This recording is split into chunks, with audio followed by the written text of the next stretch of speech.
বর্তমানে বাংলাদেশের বিভিন্ন বিভাগ বা বিভিন্ন জেলাতে কিন্তু বিভিন্ন রকমের ঐতিহাসিক খাবার রয়েছে। তার মধ্যে রাজশাহীতে রয়েছে কালাভুনা। আর এই কালাভুনা খেতে যে রাজশাহী যেতে হবে তেমন না। আমাদের নাটোরেও কিন্তু কালাভুনা পাওয়া যাচ্ছে।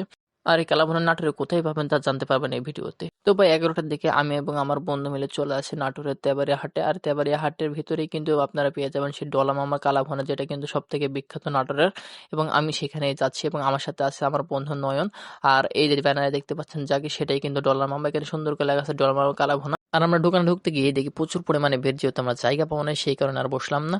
তো আমরা কিন্তু আসার বেশ কিছুক্ষণ আগে এক কয়রা কালাভুনা রেঁধে নামিয়ে রেখেছে এবং আখাতে দিয়েছে চাউল ভাত রান্না করার জন্য। আর গ্যাস ডলার মামার সেই পপুলার কালাভুনা খাতে কিন্তু প্রচুর মানুষ দূর দূরান্ত থেকে ছুটে আসে এখানে এবং প্রচুর পরিমাণে ভিড় লাগায়। আর আপনারা কিন্তু দুপুর টাইমে বেশি আসবেন, কারণ দুপুর টাইমে আসলে কিন্তু এই কাঙ্ক্ষিত কালাভুনাটা গরম গরম আপনারা পেয়ে যাবেন। এবং দেখতে পাচ্ছেন কালাভুনা আমার দিকে তাকিয়ে আছে, মনে হচ্ছে আজকের কালাভুনাটা শুধু আমার জন্যই, কিন্তু না, সকালে খাবে। তো কিছুক্ষণ যাবত দাঁড়িয়ে থাকতে থাকতে আমরা কিন্তু সিট পেয়ে গেছি এবং আমরা কিন্তু দুজনাই পেয়ে গেছি খাবার। আর গাইস, কালাভুনা দেখে কিন্তু আমি তোর সহ্য না করতে পেরে আমার বাড়ি থেকে সকল কালাভুনা আমার প্লেটে নামিয়ে নিয়েছি।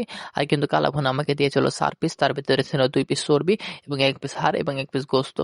তো গাইজ, আমাকে যা দিয়েছে আমার বন্ধুকে কিন্তু সেম দিয়েছে। আর এটা টেস্ট করে দেখলাম আহামরি কোনো স্বাদ নেই।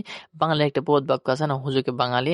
আর রাজশাহীর কালাভুনা কিন্তু রাজশাহী মানায়, নাটোর বা এখানে সেখানে নয়। তো যাই হোক, যেমনই হোক না কেন, টাকা দিয়ে কিনছি, এটা তো আর ফেলে দেওয়া যায় না। আর আমার বন্ধু কিন্তু অলরেডি 2 পিস মাংস রেখে দিয়েছে। তো আমরা খাওয়া দাওয়া শেষ করে তাদেরকে বললাম যে কেউ যদি এখানে খেতে আসে তাদের লোকেশনটা কি। নাটোর তেবাড়ি হাটে, হ্যাঁ, সেই আপনার ডালিহাটা, ডালিয়াহাটা। মানে ডালিহাটার গলিতেই আমার ব্যানার দেওয়া আছে ডলার। তো আপনার নাটোর তেবাড়িয়া বাজারে ডালিয়াহাটায় পেয়ে যাবেন সে ডলা মামার কালাভুনা। আর তাদেরকে জিজ্ঞেস করলাম তোর অভিজ্ঞতা কত দিনের, তিনি বললেন আব্বা আগে বেচছিল, আব্বা মারা যাওয়ার পর আমরা। তো তার বাবা মারা যাওয়ার পর থেকে কিন্তু এই ব্যবসাতে হাল দাঁড়াই ধরেছেন। এবং তার বড় ভাইকে জিজ্ঞেস করলাম তার অভিজ্ঞতা কতদিন। বছর চারেক আমার অভিজ্ঞতা। তো তার ব্যবসা কিন্তু 4 বছরের। আর তিনি ছিলেন কিন্তু ডলার মামা। আর ডলার মামা কিন্তু মানুষের সাথে খুব একটা কথা বলেন না। তো যাই হোক, আজকের খাবারের যে বিলটা ছিল সেই বিলটা আমরা পে করে বাসার দিকে রওনা হয়ে গেছি। এবং ভিডিওটা আপনাদের কেমন লাগে সকলে কমেন্ট করবেন। আজকে এ পর্যন্ত, আল্লাহ হাফেজ।